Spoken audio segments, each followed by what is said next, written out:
Nous étions plusieurs à avoir échangé au sujet de la selle. Comme on peut le voir, la selle d'origine, elle est relativement creusée pour éviter d'avoir une selle trop haute. Elle se trouve à 820 mm, il me semble. Mais elle est vraiment creusée, donc on est coincé au milieu. Pour quelqu'un qui a des jambes, on va dire, normales, il n'y aurait pas de souci particulier. Mais cette selle, elle empêche quand même de pouvoir avancer ou reculer. Des fois, ça fait du bien de changer de position. Il y a le phénomène qu'avec la selle où tu peux pas avancer et reculer, moi j'avais les genoux qui étaient appuyés fortement contre les ailes de chaque côté du réservoir. Donc j'ai entrepris de la faire refaire. Et cette deuxième selle, on ne la voit pas très bien parce qu'il y avait quelque chose posé dessus, mais on voit qu'elle est déjà moins creusée. Voilà, c'est une selle qui devait faire 3-4 cm de plus, mais perso ça me convenait toujours pas parce que je pouvais pas reculer dessus. J'aurais bien aimé avoir la selle qui est sur cette photo, que l'on voit sur le net un peu partout, qui est d'origine, mais que la DIP, l'importateur, n'a pas souhaité vendre en France. C'est bien dommage parce que je pense qu'ils en auraient déjà vendu plusieurs. J'ai donc contacté Berry Sellerie, à qui j'ai envoyé donc une autre selle. Et voilà ce qu'ils m'ont fait, ce qu'ils m'ont rendu. C'est une selle de bonne facture, très confortable. Voilà la selle. Je dirais pas qui l'a faite. Mais ils ont repris les coutures qu'on retrouve sur la selle arrière. Ils se sont vraiment rapprochés au niveau des coloris. Moi j'avais demandé à ce qu'elles soient le plus possible ressemblantes à l'origine, on va dire.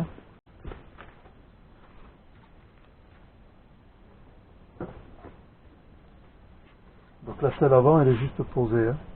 C'est la selle arrière qui va maintenir la selle avant en position. Il n'y a qu'une seule serrure. Voilà, donc ça c'est la dernière version de la selle. Et on voit qu'elle est assez horizontale. Donc c'est sûr, hein, je suis à 90 cm il me semble, comme ça, du sol, quand elle est posée sur ces pneus.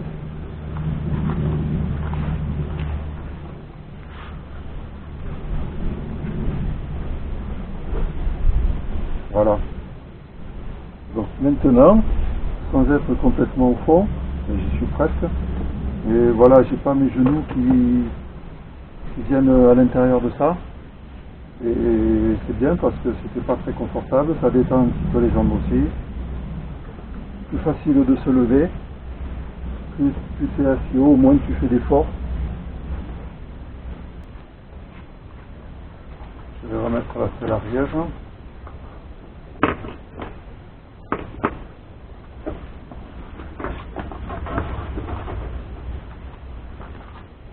Je vais mettre de la clé pour la serrure parce que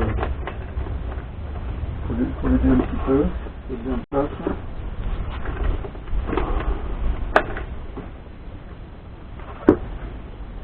Ça a bien marché.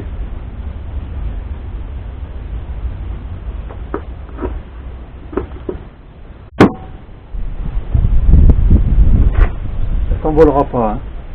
Elle tient bien. Après, on n'est pas obligé de faire une selle aussi haute. Hein. Ils peuvent vous faire une selle, vous demandez les centimètres que vous voulez.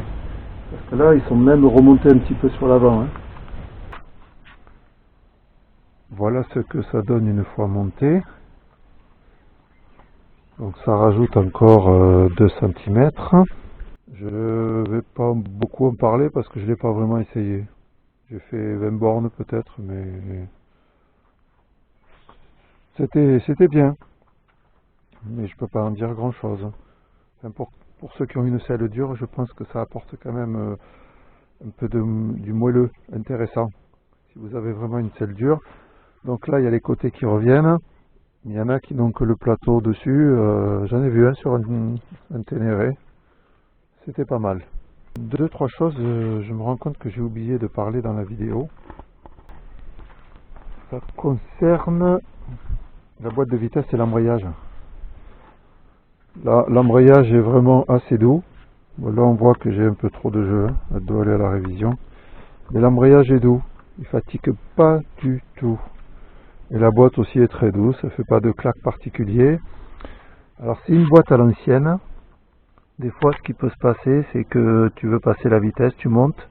Mais en fait la vitesse elle passe pas, tu redescends et tu es toujours sur la même vitesse. Voilà, tu recommences une deuxième fois, ça passe.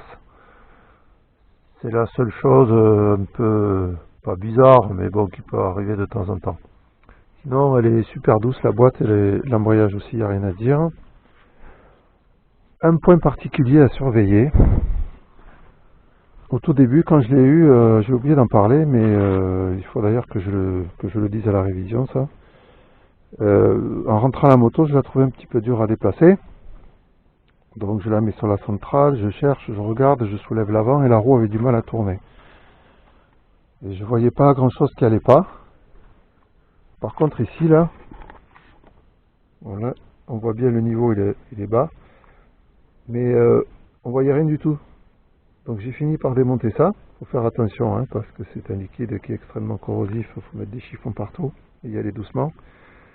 Et en fait, je me suis rendu compte que le truc il était à bloc. J'aurais pas pu y rajouter une seule goutte. Ça c'était un défaut. Donc j'ai ouvert avec une seringue, j'ai enlevé, il y avait beaucoup de liquide. Et en roulant là, pendant la dernière sortie, je l'ai prêté à Phil là, et moi j'ai pris son Ténéré, et je le suivais, ça sentait vraiment mauvais, le cramé, la bakélite. Donc on s'est arrêté, j'ai mis le nez sur les plaquettes à l'arrière, et bien les plaquettes qui puaient. Donc du coup, ça m'a fait penser à ce qui m'était arrivé. Et en fait, lui aussi, là, c'est pareil. Il était vraiment à bloc. Voilà, donc il faut vraiment regarder ça parce que forcément, quand on freine, le liquide se dilate. Et la dilatation ne peut pas se produire parce que le bocal est plein. Et du coup, il y a une pression qui reste au niveau des plaquettes. Et plus ça chauffe, et plus la pression monte. Donc ça va bouffer les plaquettes, mais ça risque aussi de voiler le disque sous l'effet de la chaleur.